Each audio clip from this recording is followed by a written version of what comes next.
mí es un gusto estar en este espacio. De antemano agradezco un montón por la invitación.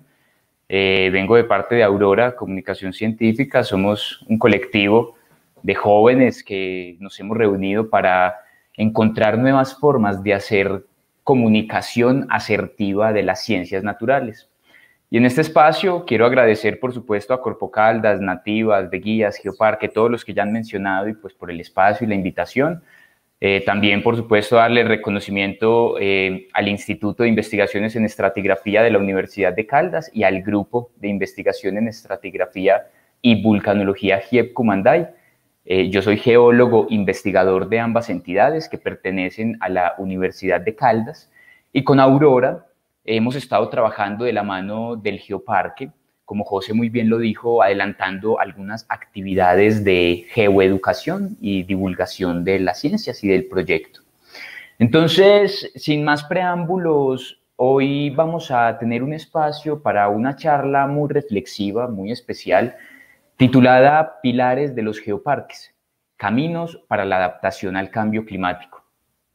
Y este título, que a la vez será la conclusión a la que pretendemos llegar al final de esta presentación, la iremos argumentando y desarrollando en la medida que avancemos en este espacio. Invito de antemano a las personas que están conectadas a que tengan la disposición de apertura, de recibir, de cuestionarse y al final, por supuesto, cualquier inquietud, cualquier pregunta, estaremos encantados de conversarla. Entonces, para dar comienzo a esta charla, yo quiero que pensemos en un momento en el planeta Tierra, para poder argumentar y concluir que los pilares de los geoparques son un camino fundamental de adaptación al cambio climático. Lo primero que debemos hacer es problematizarnos sobre qué significa cambio climático. Una frase que sin duda se ha convertido polémica, se ha convertido del día a día, algo cotidiano que escuchamos desde políticos, movimientos sociales, en noticias, en redes sociales, vemos la ciencia enloquecida también sacando una cantidad de estudios. Es un problema de alguna manera que se nos ha vuelto frase de cajón y eso complejiza mucho porque la gravedad del asunto, a veces hacerlo tan cotidiano, hace que nos ceguemos un poco y no seamos capaces de dimensionar lo que significa cambio climático. Entonces, lo primero que tenemos que pensar es qué es cambio climático, qué significa esa frase y qué, bueno, qué es el problema ante el que nos estamos enfrentando. Pero para ello, lo principal es que primero nos preguntemos cómo funciona el planeta. En realidad, tiene muy poco sentido pretender entender cambio climático si ni siquiera entendemos cómo funciona el planeta en el que vivimos, cómo se formó o hace cuánto tiempo. Y yo invito a todos y a todas las espectadores y espectadoras a que se cuestionen por un momento en estas tres preguntas, porque en realidad las ciencias de la Tierra suelen ser un vacío que tenemos en nuestra formación de primaria. Y yo quiero, para abordar la respuesta a esas preguntas, hacerlo desde una perspectiva del pensamiento sistémico, porque ahorita es la propuesta fundamental de enseñanza y de comprensión de lo que sucede en el planeta para poder dimensionar y entender lo que significa cambio climático. Y para entenderlo, ¿qué es el pensamiento sistémico? Yo quiero que pensemos por un momento en nuestro cuerpo, en nuestro organismo, en ese vehículo que tenemos para tener esta experiencia humana. Es un gran organismo muy complejo, es un sistema que se compone de diversos subsistemas y que en constante, cada momento, todo el tiempo se encuentra en interacción con el exterior y esa interacción de alguna u otra manera, lo que ocurre en el interior de nuestro organismo, de nuestro sistema, se manifiesta también al exterior y viceversa, lo que sucede al exterior en ese organismo, en ese entorno en el que nos desarrollamos, también tiene implicaciones en nuestro organismo. Y muy rápidamente, como para que entendamos qué es el pensamiento sistémico, nuestro sistema, el organismo del cuerpo humano, digamos que se compone por un grupo de subsistemas En este momento yo no voy a entrar en detalle en todos, pero pues sí quiero mencionar algunos para que podamos hacer la analogía. Ese sistema nervioso que básicamente es el que nos permite controlar todas nuestras funciones del cuerpo, los órganos, lo sensitivo, todo el funcionamiento neuronal que nos permite pues toda la interacción con los estímulos y el funcionamiento de nuestros órganos. Ese sistema circulatorio que es el que permite la distribución de los nutrientes, el que lleva el oxígeno a las diferentes partes del cuerpo, que alimenta de alguna u otra manera los órganos y los músculos. Un sistema respiratorio que es el que nos permite ese intercambio gaseoso con el oxígeno que se encuentra en el medio y pues devolviendo ese dióxido de carbono que luego entra a cumplir otras funciones en ese medio, y en los pulmones que se hace esa combinación con la sangre para poder distribuirla a lo largo de nuestro cuerpo. Ese sistema digestivo que además es el que nos permite tener energía, en el que transformamos ese combustible que llamamos alimento y de alguna u otra manera hacemos todo ese procesamiento digestivo para que podamos absorber los nutrientes que necesitamos y al mismo tiempo redistribuirlos de la manera óptima para que el cuerpo pueda funcionar en función de nuestros requerimientos. Y también el sistema límbico y emocional, pues que es el que se encarga de controlar todas nuestras emociones, también tiene una importancia fundamental en la memoria y en el aprendizaje. Y si vemos todos estos subsistemas, el digestivo, el circulatorio, el respiratorio, el neuronal y el límbico, recordemos, hay más subsistemas dentro de nuestro organismo, pero para efectos de nuestras intenciones solo hablaremos de estos 5, se encuentran en una interacción constante, se encuentran en una interconexión que en absolutamente todos los momentos, en cada segundo, en cada instante, es interdependiente entre ellas. La alimentación que nosotros ingerimos y los nutrientes que procesamos al mismo tiempo tiene incidencia directa en la efectividad de nuestro sistema nervioso, en nuestras emociones, y al mismo tiempo la calidad de ese oxígeno que respiramos permite que el sistema circulatorio redistribuya el oxígeno que necesita nuestro cuerpo.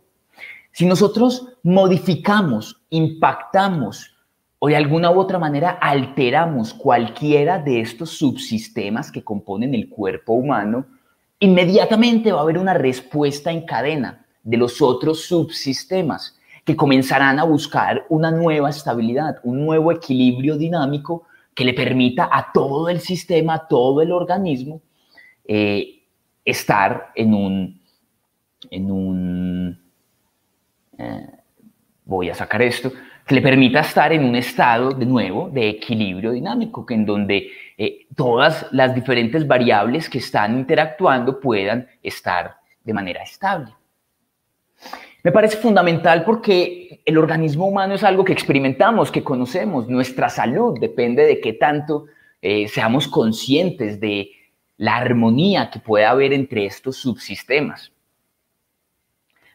Ahora bien, pensemos de nuevo en el planeta Tierra.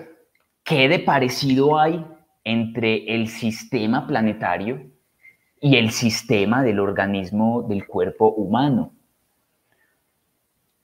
Al igual que los subsistemas que encontramos nosotros en nuestro organismo, el organismo planeta, que es válido de alguna u otra manera referirnos al planeta como un organismo, interactúan una cantidad de subsistemas que todo el tiempo están en interconexión y en interdependencia directa.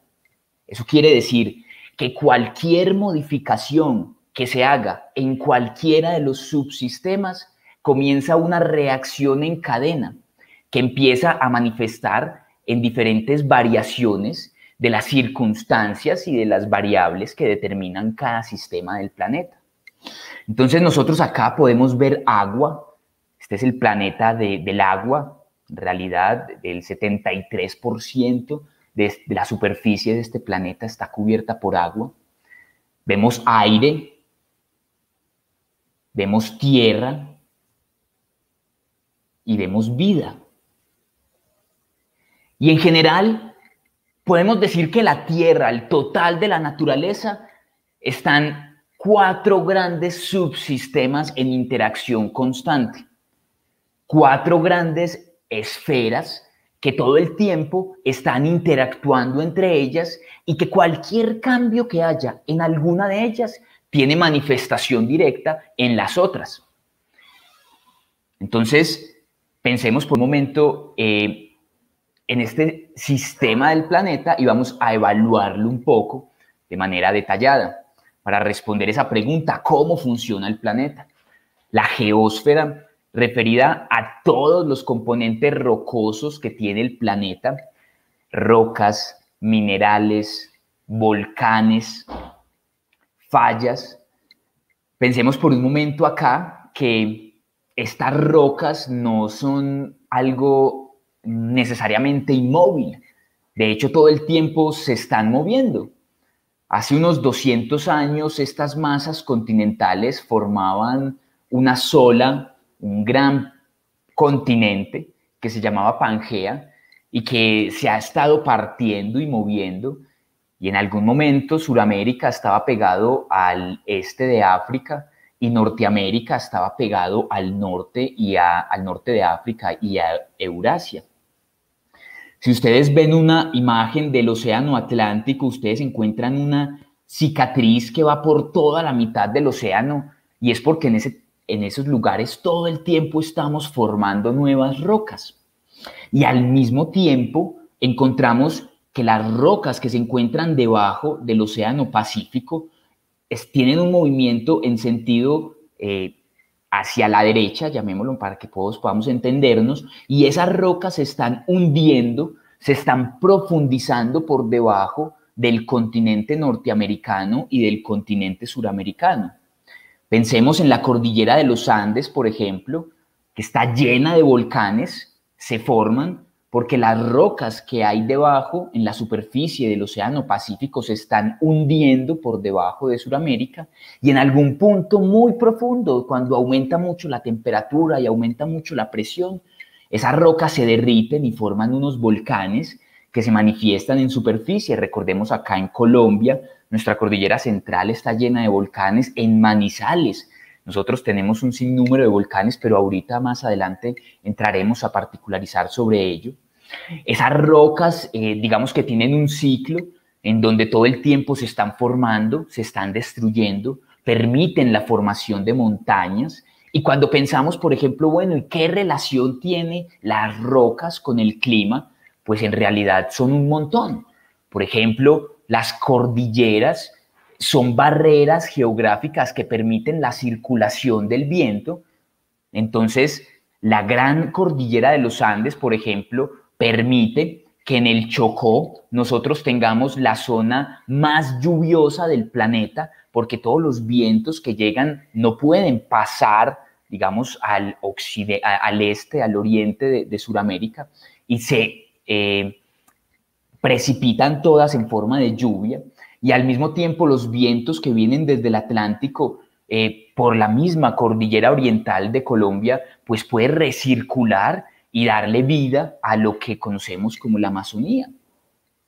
Entonces, las rocas todo el tiempo están moviéndose, todo el tiempo están cambiando, se están formando. De las rocas vienen los minerales que soportan también el desarrollo de los suelos y de la vida, de alguna manera. Y ahora pensemos un poco en la hidrosfera. Esa gran esfera constituida por agua, de nuevo, los océanos representando el 73% de la superficie del planeta, albergan el 97.5% de toda el agua que hay en el planeta Tierra. Agua salada, por supuesto. Y solo el 2.5% de esa totalidad del agua es agua dulce, agua que nosotros y en general pues muchos otros organismos podemos consumir para nuestro desarrollo. Esa agua la encontramos en las nubes, que acá ya empezamos a ver algunas interacciones Las nubes se encuentran en la atmósfera, sin embargo, es agua que se encuentra condensada. Pensemos un poco en ese ciclo del agua que en algún momento nos decían en la escuela, la evaporación que se produce por la energía solar, que así como volviendo a la analogía del cuerpo, el organismo humano interactúa tanto en su interior como con lo que sucede a nuestro alrededor con las ciudades. El planeta Tierra no solamente interactúa entre sus subsistemas, sino también con lo que pasa en el exterior, en el gran espacio. Gracias a la energía del sol tenemos esa evaporación, tenemos formación de nubes, condensación, viaja, tenemos luego lluvias en forma de precipitación, luego tenemos escorrentía, esas aguas que caen en los continentes, y acá encontramos otra conexión entre sistemas, el agua interactuando con las rocas, lavándolas y llevando todos los nutrientes de los minerales que pueden ir limpiando para alimentar organismos en diferentes cuerpos, en diferentes lugares del planeta. Pensemos por un momento en el océano y la relación que tiene con el clima. Digamos que a priori la relación más directa podría ser en función de la lluvia, pero resulta que el motor del clima básicamente son unas corrientes oceánicas que hay en el océano que funcionan por diferencias de temperatura. Las aguas calientes que tenemos acá en el trópico viajan hacia los polos, donde se van enfriando, y en la medida que se enfrían, pues ganan densidad, ganan peso. En algún momento por estos lugares, aguas ricas en nutrientes y más densas, más pesadas, se hunden y permiten que se generen unas corrientes que al mismo tiempo son las que interactúan con los vientos y son las que de alguna u otra manera rigen el clima del planeta. Pensemos en la biosfera. Todos los organismos vivos incluyen la totalidad de los animales y la totalidad de la vegetación, las plantas y las flores. Por supuesto, completamente dependientes de las características de la atmósfera, de la hidrosfera y de la litosfera o geósfera, pero además cumpliendo roles fundamentales en interacción constante con ellas. Por ejemplo, pensemos en los árboles. Nosotros cuando pensamos en ese ciclo de agua y hablamos de evaporación, pues resulta que también ocurre un fenómeno muy parecido llamado evapotranspiración, y es cuando las plantas sudan de alguna u otra manera el agua que captan de los suelos y devuelven a la atmósfera en forma de vapor de agua, el agua, digamos, que les sobra. Pero al mismo tiempo la vida en general, la interacción que tiene con las rocas para la formación de suelos, por la presencia de la materia orgánica, que es, digamos, ese espacio en donde interactúa la vida con esa materia inmóvil o las rocas. Y por supuesto también pensemos en las plantas, la conexión directa que tienen con los ciclos del oxígeno y del dióxido de carbono. En su proceso fotosintético absorben dióxido de carbono y emiten oxígeno, del cual nosotros podemos luego prosperar. Es uno de nuestros fluidos vitales, tanto el aire como el agua.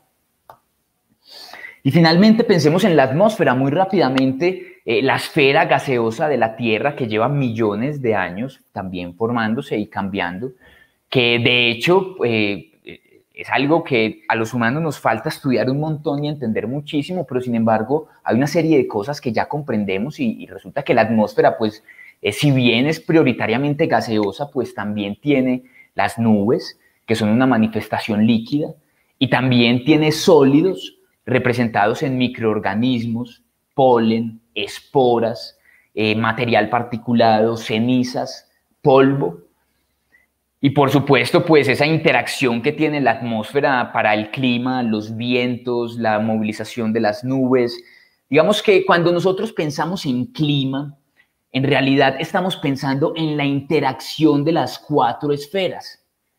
El clima es producto del sistema climático que se conforma por estas cuatro grandes esferas que están, de nuevo, en constante interacción y en interdependencia directa.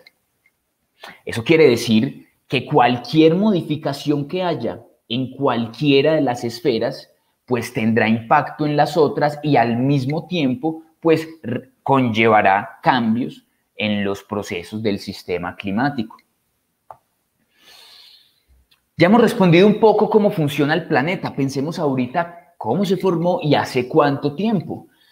Y para ello yo quiero que traigamos a la discusión una rama, y me perdonarán los biólogos no ser muy preciso en mi terminología, se sale un poco de mi conocimiento. Sin embargo, consideramos apto para los fines que tenemos en esta reflexión y para el espacio de la Semana Ambiental de Corpo Caldas, traer para entender la analogía del tiempo geológico y de ese proceso de formación algo muy representativo y característico para nuestra región, como lo es una mata de café. Pensemos que en el comienzo de esta rama tenemos el origen de la Tierra y que en su desarrollo tendremos una línea de tiempo donde contaremos la historia de formación y de evolución de la Tierra. Y es importante para entender cambio climático porque el planeta, como lo vemos hoy, no ha sido siempre. Ha sido producto de una evolución en donde todas esas esferas han estado cambiando en esa interrelación constante, en ese desequilibrio dinámico en el que todo el tiempo buscan estar estables. Hace 4.500 millones de años se formó la Tierra, una masa incandescente de rocas que se fue acrecionando producto de la gravedad de ciertos cuerpos que se fueron chocando y fueron formando una gran masa en sus comienzos incandescente y muy caliente, una bola de magma, literal. Paulatinamente se fue enfriando la superficie, se fue enfriando y se fueron formando las primeras rocas. En algún momento también, en esos primeros miles de millones de años, apareció el agua. Hay diferentes escuelas de pensamiento que tienen diferentes planteamientos sobre cómo fue el origen del agua. Sin embargo, poco a poco, el planeta se fue también llenando de agua. En esos primeros miles de millones de años, también se plantea que esta masa incandescente tuvo una interacción, tuvo un choque con un protoplaneta, es decir, un planeta primogenio más pequeño, plantean del tamaño de Marte, y cuya colisión pues permitió el origen de la Luna, la que vemos hoy todos los días y que en sus comienzos estaba mucho más cercana de la Tierra, por lo cual el efecto gravitatorio era muchísimo mayor y pues las aguas y los océanos que estaban formándose tenían un efecto mayor de la Luna y por ello las mareas y las tormentas eran muchísimo más fuertes en este estado primogénito de la Tierra. Luego, a los 3.800 millones de años, aparecería la vida en la Tierra. Y el origen de la vida lo plantean que estuvo relacionado con esas fuentes magmáticas que había en la profundidad de los océanos, en esa interacción de esos fluidos calientes con el agua, dieron comienzo a la formación de unos organismos unicelulares que poco a poco empezaron a proliferarse y a poblar los océanos. Y digamos que a los 3.500 millones de años tenemos la primer gran revolución de la vida. Aparecieron las cianobacterias, organismos unicelulares capaces de tomar la energía solar para hacer fotosíntesis, y en ese sentido comenzaron a oxigenar la atmósfera, comenzaron a formar una atmósfera. Vean ustedes, volviendo al pensamiento de sistemas, teníamos unas rocas incandescentes que se formaron, luego apareció el agua, comenzaron a interactuar, dieron origen a la vida y poco a poco todas ellas dieron origen a la atmósfera. Y desde los 3.500 millones de años, pónganle ustedes, por favor, mucha atención al salto en el tiempo que nosotros vamos a dar durante todos estos cientos de miles y millones de años. La vida fue microscópica y estuvo contenida únicamente en los océanos. Y saltamos hasta los 541 millones de años. Vean ustedes ese salto tan abismal desde los 3.500 hasta los 541 millones de años. Y en este momento de esa línea de tiempo de la historia del planeta se formaron los primeros organismos multicelulares, que en ese momento eran únicamente marinos. Yo no sé quiénes de acá han tenido la posibilidad de visitar las localidades de Floresta, en Boyacá, Colombia, y se encuentran fósiles de estos bichitos que vivieron en las aguas que hace 540 millones de años estaban, en donde hoy tenemos nosotros la cordillera oriental de Colombia y pues nuestro departamento de Boyacá, particularmente la localidad de Floresta. Yo quiero que sigamos haciendo un zoom en estos 540 millones de años y pues resulta que a los 370 millones de años los primeros animales emergieron a la Tierra. Los animales comenzaron a conquistar la Tierra. Antes que esto, es relevante mencionar que las plantas fueron los primeros organismos en colonizar la Tierra y después le sucedieron los animales. En este tiempo, pues por supuesto hay una cantidad de especies y de formas que comienzan a aparecer, a desarrollarse y a evolucionar. Unas formas aparecen, se extinguen, llegan otras nuevas, cambian, vuelven y se extinguen. Y a los 130 millones de años aparecieron las primeras plantas con flores, lo cual pues es completamente relevante en el sentido que las flores son las encargadas de la reproducción sexual, digamos, de las plantas a través de la polinización. Luego, a los 66 millones de años ocurre la famosa extinción de los dinosaurios y yo quiero que ustedes le presten atención en nuestro contexto de la historia en dónde está ubicada la extinción de los dinosaurios. Estamos en esta ramita, hace 66 millones de años y todo el resto, el tallito y todas las otras hojas componen la historia de la Tierra. Y hace 66 millones de años hubo una colisión de un meteorito en el planeta que generó una cantidad de cambios, hubo un cambio climático, la atmósfera se llenó de polvo por esa gran colisión, entonces mucho material salió a la atmósfera y tapó, no permitía que los rayos del sol llegaran a la superficie, por lo cual las plantas y los animales fallecieron y generó un cambio climático en todo el mundo que hizo que muchas especies se extinguieran. Y yo quiero que ustedes vean, porque es muy relevante, el momento del tiempo en que esto significa. Hace 2.7 millones de años comenzaron las glaciaciones y yo quiero que ustedes estén también considerando en esta misma historia, es que hablar de cambio climático es una perogrullada, o sea, es evidente, es obvio. Si dijimos que el sistema climático se compone de 4 subsistemas que están en constante cambio, en constante interacción y el clima depende de la interacción entre ellas y todo el tiempo han estado cambiando, pues es obvio y es evidente que el clima todo el tiempo en la historia de la Tierra ha estado cambiando.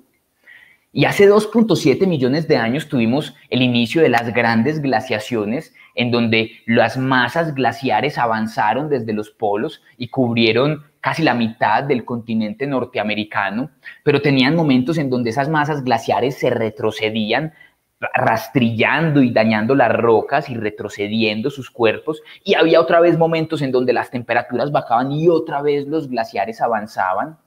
Yo les cuento que acá, en la cordillera de los Andes, se ha planteado que durante estas glaciaciones el hielo alcanzó a bajar hasta los 2.800 metros sobre el nivel del mar. Imagínense ustedes subiendo a Letras, a Maltería, todo eso lleno de hielo, unos casquetes glaciares inmensos. Hace muy poco para la historia de la Tierra, vean ustedes en la puntica que nos encontramos. Y el último momento que yo quiero contar en esta historia muy rápida de la Tierra, muy superficial, muy generalizada, es la aparición del Homo sapiens sapiens, la especie a la que nosotros correspondemos hace unos 200.000 años. Es relevante porque esta especie llegó y por supuesto ha cambiado y ha modificado la superficie de la Tierra, prioritariamente en los últimos 9.000 años de historia de nuestra civilización sedentaria. Y yo quiero que nos concentremos un poco en que hagamos un zoom dentro de esa historia, sin antes volver a esta analogía del tiempo y que ustedes vean lo que significamos como seres humanos en la historia de vida del planeta Tierra. Yo quiero que pensemos un momento qué significan 30, 40, 50 años de vida que tengamos las personas que estamos acá presentes. 80, 90, 100 años de vida que duren las personas más longevas. ¿Qué significan 80, 100 años en 4.500 millones de años? Es muy poco. Entonces, yo quiero ahorita, toda esta introducción es porque, si bien, como acabo de mencionarles, cambio climático es algo que ha sucedido todo el tiempo en la Tierra, los seres humanos hacemos parte de la biosfera.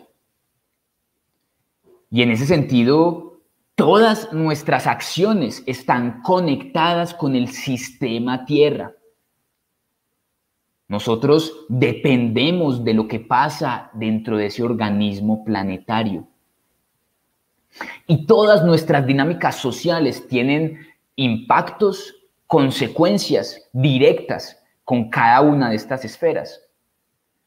Y ahí es donde tenemos que empezar a analizar, venga, ¿cuál es el rol de nuestra especie en este sistema climático? ¿Cuál es el rol que hemos cumplido y cuál es el rol que queremos cumplir? Yo quiero que nos centremos únicamente en los últimos 200 años, 220 años de historia humana, desde el periodo de la industrialización, en donde, por supuesto, la energía y la capacidad del trabajo de los seres humanos aumentó, comenzó la explotación de hidrocarburos, de combustibles fósiles, comenzó la era industrial que, digamos, dio origen a toda esta nueva era tecnológica y de consumo que hoy caracteriza nuestro tiempo.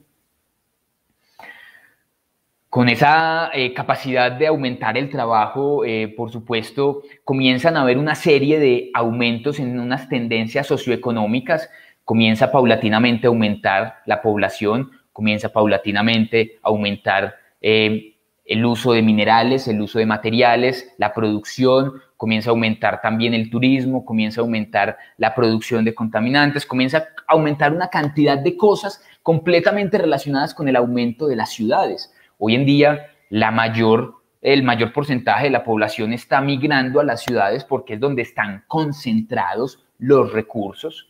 Y acá quiero hacer una reflexión muy grande y es si nosotros juntáramos todas las ciudades humanas en un mismo punto de toda la superficie del planeta, representaría menos del 3% de toda la totalidad de la superficie.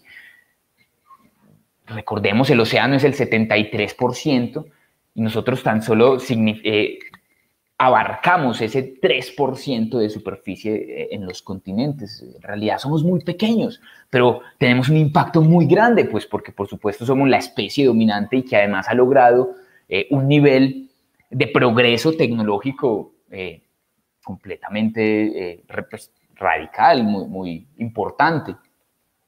El aumento de la población humana en esos últimos 200 años se ha más que quintuplicado, que en comparación de todo el largo de la historia de los humanos, y cada una de estas personas con necesidades de satisfacer su alimentación, su vivienda, y pues por supuesto también una serie de intereses o necesidades creadas por un sistema de consumo.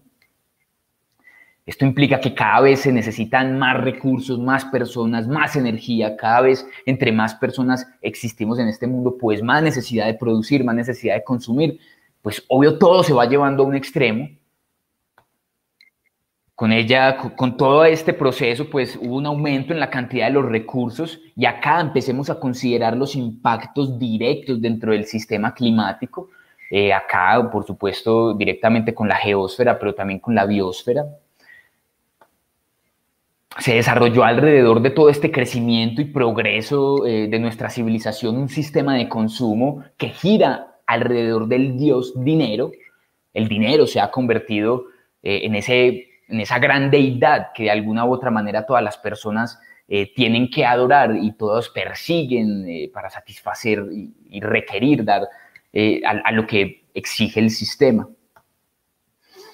También aumentó la tala de árboles y de nuevo yo quiero que todo el tiempo estemos pensando en que todas estas dinámicas que estamos mostrando de nuestra civilización humana, la interconexión directa que tiene con los subsistemas. Comparen ustedes en esta imagen a la izquierda un lugar lleno de árboles, lleno de hábitat para el desarrollo de diferentes organismos de la vida, para el desarrollo de suelos, versus un lugar sin árboles, en donde el agua cuando cae tiene la posibilidad de limpiar directamente las rocas, aumenta la erosión, se pierde el suelo, se pierden espacios para albergar la vida. Por supuesto, pensando también en la interconexión que hay entre las plantas y el sistema atmosférico o gaseoso a través del oxígeno y el dióxido de carbono, pues se limita y se está fragmentando la capacidad de funcionar efectivamente de ese sistema. Y todo para satisfacer un sistema de consumo y de producción que todo el tiempo está buscando el crecimiento económico indefinido, potenciar al máximo las ganancias de los negocios es el único fin que tenemos, y pues considerar eso en un sistema finito, en un planeta de recursos finitos, es completamente problemático, y es justamente el momento de crisis en el que nos encontramos. Los cambios de uso en el suelo, de nuevo, cambiar grandes extensiones de bosque por, en el ejemplo que traemos hoy, monocultivos, pues tiene una cantidad de repercusiones en el ambiente, por mencionar algunas. Quitar la diversidad de la vida reduce la resiliencia de los ecosistemas, eso quiere decir reduce la capacidad de reaccionar frente a los cambios, lo cual significa que se hacen más vulnerables, y cualquier cambio de cualquiera de todas esas conexiones que estamos hablando del sistema, pues va a ser mucho más peligrosa porque puede afectar de manera más radical los sistemas. Por supuesto, también aumentaron los desechos químicos y materiales, y con ello la reducción de la calidad de los fluidos vitales. Ojo con esto, fluidos vitales, agua y aire, cada vez están más contaminados, no solamente con desechos materiales, principalmente plásticos, sino también sustancias químicas. Cuando pensamos en la agricultura, los fertilizantes y agroquímicos están contaminando las fuentes hídricas, y por supuesto toda esta industria química también, y de hecho también la minería, por supuesto, ha generado una carga muy grande y ha impactado en la calidad de este tipo de fluidos. Y es muy curioso porque, de nuevo, pareciera que estos fluidos vitales no tienen tanta relevancia porque no están cotizados con un valor económico. Seguramente lo protegeríamos muchísimo más si nos costara el bolsillo, pero como son para darnos vida, no lo valoramos tanto, sino que ahí es donde empiezan las contradicciones y los problemas grandes de nuestro sistema, los valores, los paradigmas, a qué le damos prioridad, qué es importante.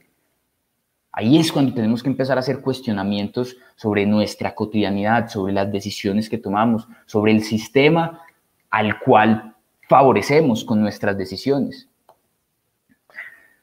De nuevo, pues, hablando un poco de la contaminación del agua y del suelo, comenzó entonces todos estos procesos a tener un impacto en la temperatura del planeta, que comenzó a acelerar el aumento de esa temperatura. Entonces, de nuevo, si volvemos a la historia del planeta Tierra, han habido momentos en que la Tierra ha estado muchísimo más caliente, y también han habido momentos en que la Tierra ha estado muchísimo más fría. El problema no es que cambie la temperatura, ya ha cambiado. El problema es la velocidad a la que está cambiando. Una velocidad que no tiene precedentes en la historia geológica de la Tierra. Una velocidad que, además de todo, nosotros como seres humanos estamos metidos no solo dentro de las causas, sino también dentro de las consecuencias. Un aumento de temperatura que principalmente se ha relacionado al aumento de gases de efecto invernadero. Yo sé muy bien que todos ustedes han escuchado la necesidad de reducir las emisiones de dióxido de carbono. Estos gases lo que hacen es mantener la temperatura del planeta, conteniendo la radiación que llega del sol y se refleja, y hay una que estos gases mantienen al interior, y en la medida que aumentan estos gases, pues aumenta la temperatura que se contiene en la Tierra, y en la medida que se aumenta la temperatura, hay más energía dentro del sistema planetario. Más energía significa mayor intensidad de los fenómenos naturales. Recordemos que el sistema climático mantiene un desequilibrio dinámico que de alguna u otra manera pretende encontrar estabilidad. Las dinámicas de los seres humanos han desestabilizado y en un margen de tiempo muy corto esa búsqueda dinámica de estabilidad que tiene el sistema climático. Y estas proyecciones en realidad de la NASA, el último informe del panel intergubernamental de expertos sobre cambio climático afirmó la imperativa necesidad de reducir considerablemente las emisiones de gases de efecto invernadero, o si no era inevitable un aumento de la temperatura que generará grandes manifestaciones meteorológicas y fenómenos naturales que impactarán directamente la civilización humana.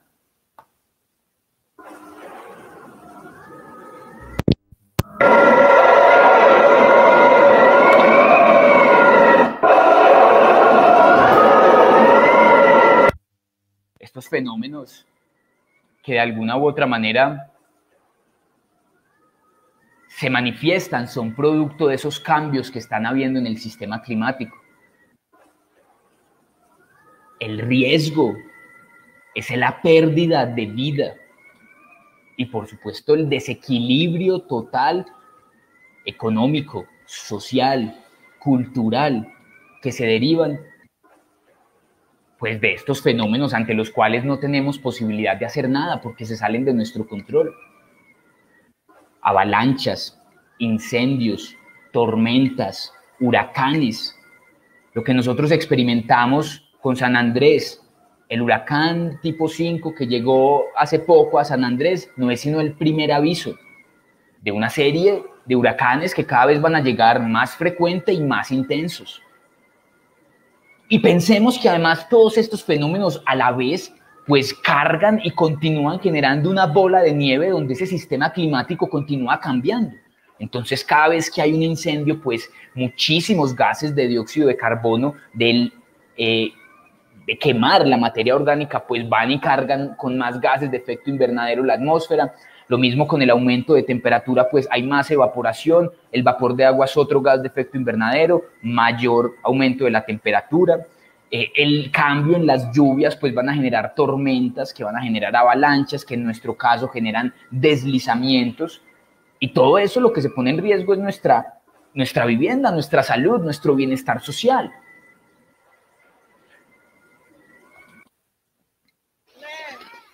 Y esto es algo que está sucediendo en todo el mundo.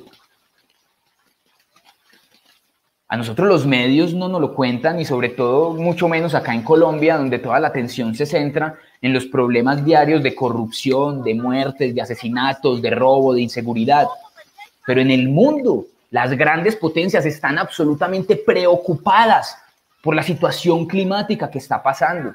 Y nosotros acá somos unos privilegiados por nuestra ubicación geográfica y por nuestra riqueza natural, que si no entendemos el camino por el cual el sistema de la civilización de consumo ha llevado a un extremo el planeta, pues terminaremos en el mismo lugar donde ya están sufriendo las grandes potencias.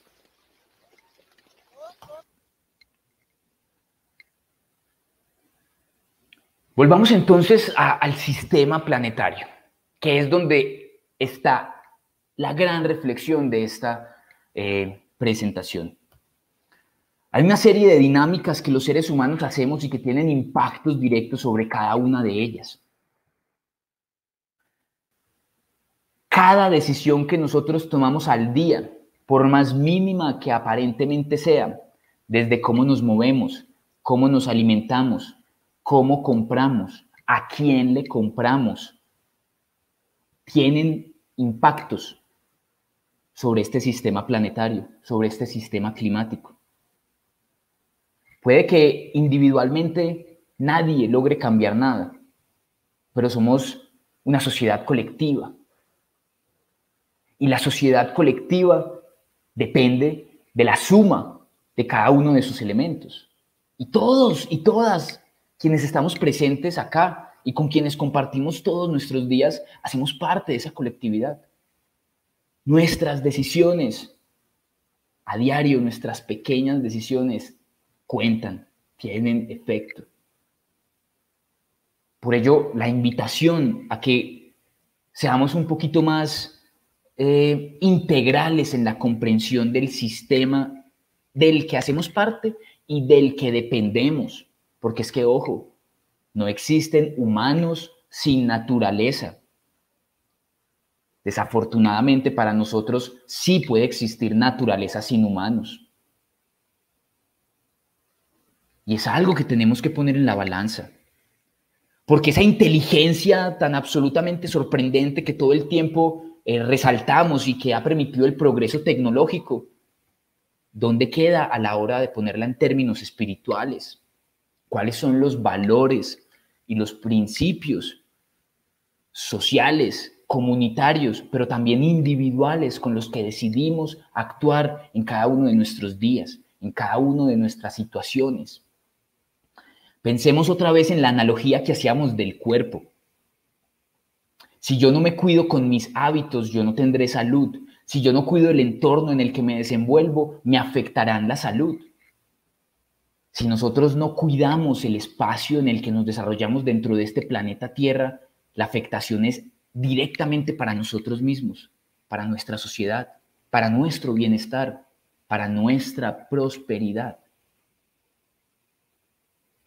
Pero contrario, sucede lo mismo si lo cuidamos. Si nosotros cuidamos nuestro entorno, al mismo tiempo estamos cuidando de nosotros mismos. Estamos cuidando de nuestro presente, de nuestro futuro, de nuestra salud. Y básicamente lo que yo quiero cerrar con esto es que hoy nos encontramos en este punto. Este es el camino que hemos recorrido hoy. No podemos cambiarlo. No podemos sentarnos a llorar sobre él. Es lo que es. Y ha pasado porque ha sido producto de una serie de cosas, una cantidad de cosas sociales que también todo el tiempo están interconectadas e interdependientes. Pero en este punto en el que nosotros estamos tenemos la posibilidad, uno, de mantener las cosas tal cual como vienen siendo, mantener esas tradiciones que ya están claras y evidentemente son inviables para el planeta Tierra, y con ello construir una autopista pavimentada hacia nuestra propia extinción y a la de toda la vida, o al menos gran parte de la vida en la Tierra. Se ha planteado, estamos en la sexta gran extinción, sexta porque han habido 5 grandes extinciones, en donde en una de ellas, hace 250 millones de años, se extinguió el 97% de la vida, y aún así luego pudo prosperar y recuperarse. Pero también podemos elegir cambiar nuestros valores, nuestras dinámicas, nuestros principios, resignificar qué tiene prioridad en nuestras vidas como individuos y como colectividades, y construir un nuevo futuro, un futuro sostenible que se solidifique en 3 grandes pilares de mitigación, adaptación y transformación, entendida como todas las dinámicas que por supuesto reduzcan, pero también eviten los impactos a los geoecosistemas. Porque recordemos que la naturaleza no es solamente biótica, la naturaleza no solamente es de la biosfera, la naturaleza es el conjunto de todas esas esferas que venimos viendo a lo largo de esta presentación, y hay así como una biodiversidad, tenemos una geodiversidad que soporta y sustenta el desarrollo de la vida. Mitigar, adaptar y transformar territorios, no solamente desde las dinámicas del día a día, sino también en los valores, en la forma en que nosotros pensamos, en los paradigmas con los que nosotros abordamos nuestro desarrollo social. ¿Qué es prioritario? ¿Qué tiene importancia? Tolero, respeto, amor. Hay una cantidad de valores que al parecer todos conocemos, pero hemos olvidado. Porque cuando hacemos como ese recorrido de lo que ha dirigido la historia de los seres humanos, pareciera que siempre ha sido lo negativo. Yo creo que podemos construir un camino donde lo positivo prime sobre lo negativo, y depende absolutamente de cada persona que está conectada, de cada persona con las que coexistimos, de cada pequeña decisión que tomamos. Y luego de toda esta gran introducción, por eso es que toma mucha relevancia los geoparques y sus pilares. Los pilares de los geoparques, comenzamos con la geodiversidad. Acabo de decirles que así como existe una diversidad biológica entendida como todas las diferentes formas de vida que encontramos en animales y plantas, también tenemos una gran diversidad geológica entendida como la diferencia y variedad de formas y de elementos que constituyen esta materia inmóvil, llamémoslo, de la naturaleza. Y acá en Manizales cabe resaltar, por ejemplo, que desde la Universidad de Caldas, el grupo de investigación y particularmente con mi tesis de maestría, estamos en este momento en el primer esfuerzo desde la academia de cuantificar la geodiversidad de Manizales y Villa María. Porque tenemos un área de muy alta geodiversidad. Nuestra hipótesis, y de la que estamos absolutamente seguros, es que tenemos una diversidad geológica altísima, una geodiversidad altísima, porque tenemos muchos tipos de rocas diferentes, tenemos muchos tipos de volcanes diferentes, las formas de nuestro terreno son muy variadas, tenemos mucha riqueza hídrica, tenemos fósiles, tenemos recursos minerales, tenemos recursos energéticos, energías limpias, energías alternativas que aportan en esa transición energética que apunta a la descarbonización. Tenemos una cantidad de elementos que sin duda hacen de este lugar muy rico desde el punto de vista geodiverso, pero el problema que nosotros planteamos y evidenciamos es que no la conocemos, no identificamos cómo está distribuida y tampoco cómo interactúan sus constituyentes. Y eso significa un problema a la hora de pensar en sostenibilidad, porque si yo no tengo en cuenta el soporte de la naturaleza biótica, ¿cómo voy a poder pretender preservar y conservar la naturaleza? Tenemos que integrar la geodiversidad en las agendas de conservación y manejo de nuestro territorio. Y esto es un tema que cada vez toma más relevancia en el mundo, porque la gente ha entendido la interconexión e interdependencia para el desarrollo próspero y efectivo de la vida, de las circunstancias y de las condiciones que establecen esa geodiversidad. El geopatrimonio, uno de los grandes pilares de los geoparques, porque es que hay unos sitios y unos elementos de la geodiversidad a los cuales se les otorga valor patrimonial en función de sus características o las posibilidades que ofrece desde la educación, desde la cultura, desde el turismo, desde la conformación de la identidad de los territorios, desde la contemplación y también, por supuesto, desde lo científico, porque nos permite entender una serie de fenómenos y de procesos que al mismo tiempo nos permite desarrollar patrones de comportamiento que pues, nos hagan efectivos y sostenibles en el planeta.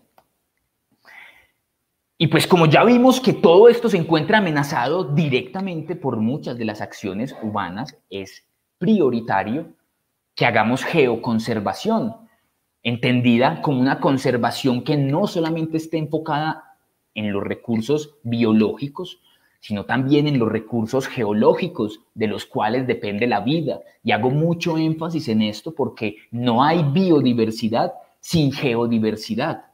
Por un momento los invito a que se imaginen un planeta sin geodiversidad, completamente plano, sin montañas, sin agua, sin atmósfera, sin todos los elementos, sin los diferentes minerales, sin volcanes. Sería un planeta muerto, sería una canica, literal. Por eso la geoconservación es fundamental y los geoparques son la principal estrategia de geoconservación en el mundo. Y por eso para nuestro territorio es fundamental que todas las entidades que tenemos relación con el medio ambiente, pero también que todos los individuos que hacemos parte del territorio nos concienticemos de la relevancia que tiene poder tener un geoparque y poder desarrollar unas dinámicas en nuestro territorio que sean sostenibles con el ambiente, que reconozcan la riqueza de la naturaleza tanto desde la perspectiva de la geodiversidad como de la biodiversidad y que desarrolle dinámicas económicas que respeten y protejan esos recursos naturales que tenemos, porque es que de ellos depende nuestra vida, depende nuestra prosperidad. Por eso es muy importante que todos y todas podamos sumar en la conformación del geoparque. Y ojo, siempre nos lo han dicho, el geoparque comienza, pero no se sabe cuándo acaba, porque nunca debería acabar. Pero eso depende del día a día y de las acciones y de las decisiones que tomemos y de qué tanto seamos capaces de articularnos y de cooperar como región.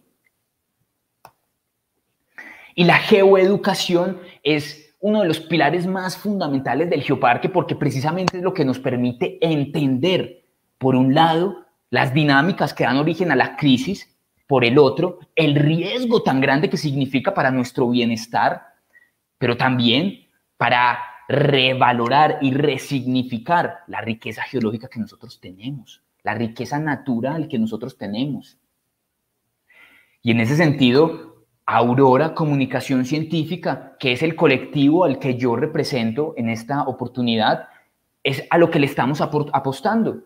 Encontrar nuevas formas de comunicar las ciencias de manera asertiva, porque es que en nuestros colegios tenemos unas falencias enormes enseñando sobre las ciencias de la Tierra.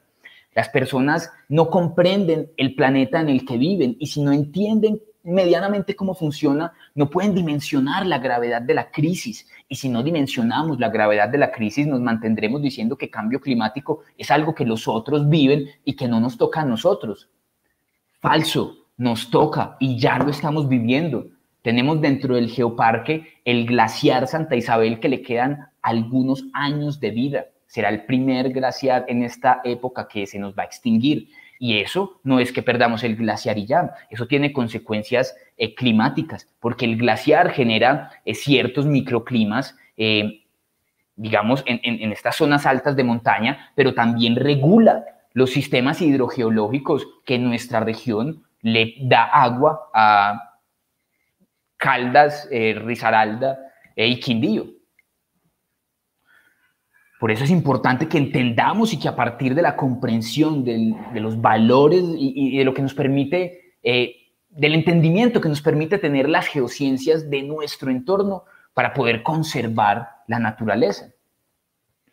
Y el geoturismo es otro de los pilares fundamentales del geoparque porque por un lado desarrolla bienestar económico enfocado en un turismo especializado que esté en equilibrio con la naturaleza y que se enfoque en darle relevancia a esa riqueza y a ese valor natural que tiene, permitiéndole al turista interpretar e interactuar con el ambiente desde una experiencia que le permita saber dónde está parado, que le permita entender cómo funcionan los procesos que permiten que haya ríos, que permite que haya montañas, fósiles, volcanes, rocas, minerales, y al mismo tiempo cómo todo eso se integra con su día a día.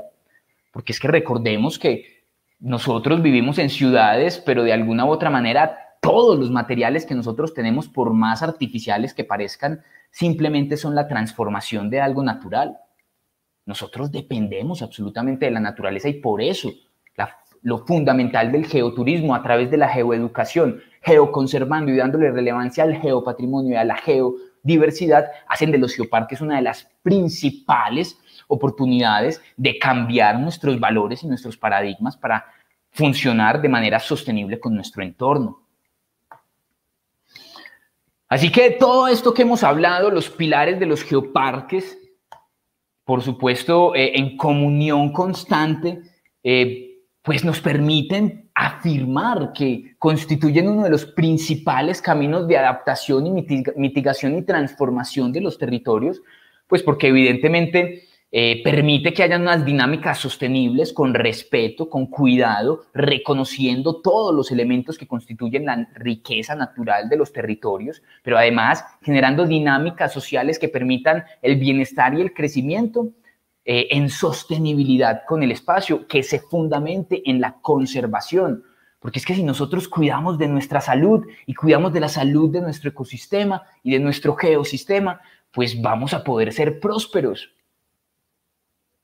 Y esa es la gran invitación que hoy nosotros desde Aurora, de parte también del Geoparque, y espero pues que también se sumen, no lo dudaría, Corpo Caldas y todas las instituciones nativas que se encuentran acá en este espacio que durante esta semana ha sido tan enriquecedor, tan lleno de valor conceptual y lleno de experiencias tan significativas para nuestro territorio, pues que hoy cerremos este espacio comprometiéndonos con nuestras acciones, siendo conscientes, cuestionándonos, preguntándonos cuál es el impacto que tiene cada una de mis dinámicas, no solamente con el ambiente, con las personas. Porque es que si nosotros a la gente le entregamos mala energía, mala onda, pues se genera una cadena y al mismo tiempo ellos se la replican a otro y así se va agrandando y luego es inevitable que esa mala onda llegue a nuestro entorno. Lo podemos cambiar, podemos generar una bola de nieve al contrario, haciendo relevante los valores, los principios que nos permitan cooperar, que nos permitan en comunidad encontrar prosperidad y bienestar en nuestra sociedad. Ya para cerrar, quiero concluir diciendo una frase que seguramente muchos y muchas hemos escuchado. Las crisis son importantes porque son las que motivan los cambios. Hoy estamos en crisis, no solamente climática y ambiental, crisis social, crisis política, crisis económica. Todo está relacionado. Es imposible analizar cualquier elemento de la sociedad o del planeta aislado de todos de los otros con los que está interactuando. En la medida que nosotros ataquemos de manera integral, multidisciplinar, colectiva, estas situaciones, pues vamos a tener la posibilidad de corregir un poco la crisis. Tenemos que cambiar. De eso depende nuestro futuro. De eso depende la posibilidad de prosperar en este planeta. Es momento de cambiar y consideramos que tenemos la oportunidad de hacerlo. Tenemos la oportunidad de experimentar una sociedad y una vida muy distinta.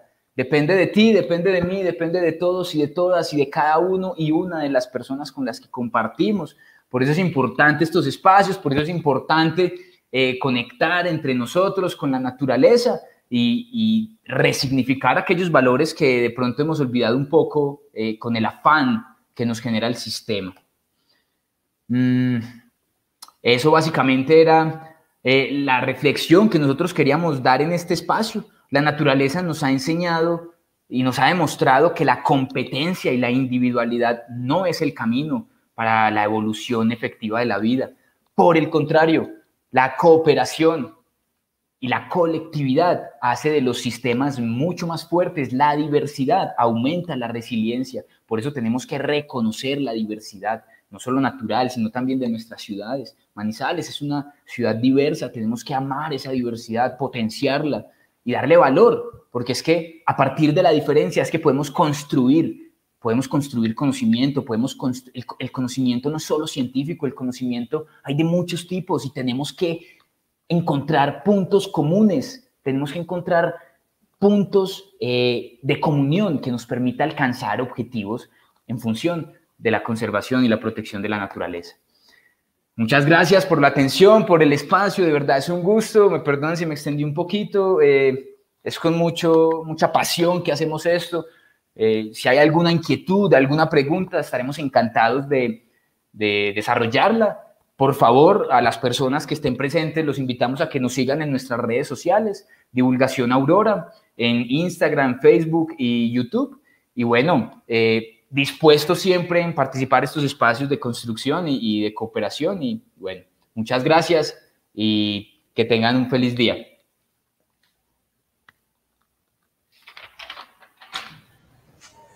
Bueno, Alejandro, muchísimas gracias. Realmente fue un ejercicio bien interesante. Nos escribe Luz Marijaba, un tema muy interesante, Alejandro. Muchísimas gracias. Veíamos, Alejandro, de acuerdo a las reflexiones que tú nos planteabas, el papel que tiene ese resignificar, el tema de recuperar nuestros valores, el tema de amar lo que tenemos y de conocerlo para poderlo proteger. Hablemos de ese papel que cumple la academia y las instituciones educativas en este compromiso con el planeta, y a propósito, el eslogan de la Semana Ambiental, que es restaurar esa relación con la naturaleza. ¿Qué papel cumple la academia y las instituciones educativas? Marcela, a mí me parece que es crucial. me parece que es crucial. Sin embargo, para poder darle valor hay que hacer un cambio radical al interior de la academia. Primero, el sistema pedagógico y académico que hoy hay en Colombia y en general en el mundo, a mí me parece luego una reflexión, es que no satisface los problemas y las necesidades actuales. Continúa replicando los mismos principios con los que se construyó ese sistema pedagógico y académico hace 200 años, donde el interés era producir personas que se pudieran meter y ser funcionales dentro de un sistema de producción. Hoy en día necesitamos personas que se cuestionen. Hoy en día necesitamos personas que reflexionen. Necesitamos personas que tengan pensamiento crítico y que a partir de él tengan la capacidad de discernir qué está bien, qué está mal. Porque únicamente de esa manera podremos cambiar principios y valores. Ahora bien, otra circunstancia que me parece fundamental es que hay una brecha enorme entre la academia, la ciencia y la sociedad. Porque es que para poder uno, de alguna u otra manera es válido decir que Google democratizó el conocimiento en el sentido que tú puedes hoy en día acceder a cualquier publicación científica del mundo. Pero de ahí a que cualquier persona pueda entenderlo, hay una brecha enorme, hay un abismo gigante. Y en ese sentido, a mí me parece que dentro de la academia tenemos que preparar comunicadores científicos que tengan la capacidad de traducir ese lenguaje y dárselo a las personas que no tienen formación técnica de una manera que lo puedan comprender, pero que lo puedan aplicar. Porque es que la comunicación parte únicamente si entendemos que hay que darle relevancia al receptor, no al emisor. La comunicación se hace asertiva cuando yo hablo desde la persona que me escucha, desde las preocupaciones, desde los intereses, desde las necesidades de la persona que me está escuchando, no desde las mías como académico. Entonces, yo pienso que en el momento en que dentro de la academia podamos dar solución a esas situaciones y, por supuesto, continuamos haciendo estos espacios de interacción con las comunidades, aprendiendo de ellas y de alguna u otra manera quitando un poco el ego que la ciencia de alguna u otra manera ha desarrollado en torno a ella, podremos construir un conocimiento muy importante que nos permitirá, por supuesto, una armonía y una relación muy distinta con nuestros ecosistemas, pero sin duda es fundamental el rol que tiene la academia en este proceso. Bueno, tenemos además, Paola Vázquez nos escribía, no tengo ese comentario aquí, Laura, es un reto posicionar la geología como base para la adaptación, mitigación y transformación. Es un comentario que nos hace Paola Vázquez. ¿Qué podemos decir al respecto? ¿La geología como ciencia consideras que es fundamental? Absolutamente. Digamos, la geología como ciencia en sus principios y algo que potenció muchísimo el desarrollo de la geología fue, por supuesto, la economía extractiva, porque fue entendiendo cómo se formaban los minerales, cómo se formaban los combustibles fósiles, en dónde se albergaban, cómo se movían, cómo podíamos encontrar y potenciar el consumo, que la geología desarrolló una cantidad de sus principios. Pero con el tiempo la geología ha evolucionado y salen unas ramas de la geología enfocadas al ambiente, primero, que tienen una relación directa con la gestión del riesgo y en ese sentido con la planeación de nuestras ciudades, porque de alguna u otra manera desde la geología podemos comprender estos procesos y saber en qué situaciones se nos aumenta o se nos disminuye el riesgo a partir de las amenazas naturales con las que interactuamos en nuestro entorno. Y al mismo tiempo, estas nuevas líneas de investigación que están surgiendo, la geodiversidad, la geoconservación, el geoturismo, el geopatrimonio, los servicios geosistémicos, tienen menos de 30 años en el mundo. Esto quiere decir que son líneas de investigación muy nuevas que están tomando mucha fuerza, que lo que hacen es reunir toda esa información que la geología desarrolló en un principio con una óptica extractiva y de consumo y de producción, reenfocarlos con un sentido de conservación y de armonía y de sostenibilidad. Entonces, la geología, entendiendo como la ciencia que es capaz de reconocer y de comprender esos procesos que ocurren en la Tierra, por supuesto es relevante, pero necesita de otras áreas del conocimiento, porque es que ahí es cuando la interdisciplinariedad, la transdisciplinariedad, la multidisciplinariedad cobran tanta relevancia, porque un geólogo solo no hace nada, no hace nada. Un geólogo necesita de lo social, necesita entender cuáles son las dinámicas de las ciudades, cuáles son las dinámicas de las personas en los territorios, necesita entender la cultura y la identidad. También necesita de un economista que entienda cuáles son los requerimientos económicos, necesita de alguien que entienda de política, necesita de alguien que entienda de ingeniería, de arquitectura, necesita de alguien que entienda de salud. O sea, nosotros tenemos que dejar de fragmentar el conocimiento y por el contrario tenemos que unirlo. Es la única forma que nosotros podremos en realidad hacer cambios que impliquen una mejora y una sostenibilidad en comunidad y a favor del ambiente. Perfecto, Alejandro. Quienes nos acompañaron en este diálogo contigo, pues han escrito a través de las redes sus comentarios, entre ellos Isidro Quirós Páramo dice: felicitaciones, Aurora, desde Garzón Huila. Dice Juan Sebastián Benavides Loaiza, pues aplausos. Mariela Silva, excelente intervención de Aurora en el evento y exposición de Alejandro. Tenemos como sociedad un gran compromiso por asumir. Dice Ricardo Andrés Bastidas Obando, en una economía tan variante, el generar diversidad en inversiones, sean públicas o privadas, ayudan a que una matriz económica no se vea tan traumada, lo que hoy Alejandro plantea, como, y ahí está, ahí llegó el comentario, como,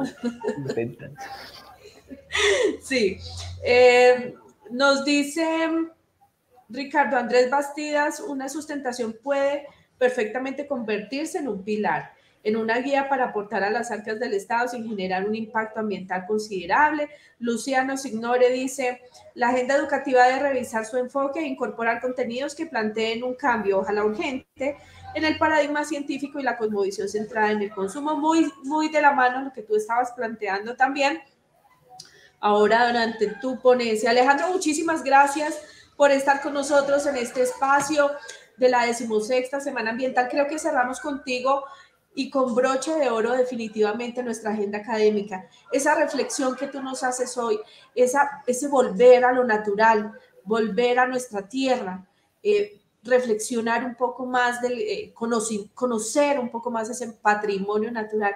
Es que definitivamente el que no conoce lo que tiene, pues muy difícil lo va a conservar. Alejandro, muchísimas gracias a ustedes, muchas gracias. Recuerden que pueden compartir este link de la transmisión para que las personas puedan ver a Alejandro en otro momento y que este conocimiento y esa reflexión que él nos compartió el día de hoy pues llegue a más personas. A ustedes, muchísimas gracias por estar conectados con nosotros en esta semana ambiental, por ir de la mano y estar trabajando en este ejercicio de sensibilización que creo que es una responsabilidad de todos desde nuestro campo de acción. Recuerden entonces la próxima semana, Manizales, biodiversidad, así que están pendientes de las redes sociales de la Alcaldía de Manizales y de Corpo Caldas para vincularse a las diferentes actividades que tenemos previstas. Recuerden además que pueden acercarse a la Plaza de Bolívar en Manizales para que puedan disfrutar de esa feria de gestión del riesgo que está reuniendo actores, instituciones que trabajan en este tema, a propósito también de lo que nos decía Alejandro, y conocer un poco esos avances y resultados de los ejercicios de gestión del riesgo que se adelantan. Entonces, la feria estará disponible hasta las 4 de la tarde para que vengan aquí a la Plaza de Bolívar de Manizales y nos acompañen. Muchísimas gracias por estar conectados, por estar siguiendo esta programación y que tengan un feliz resto de día.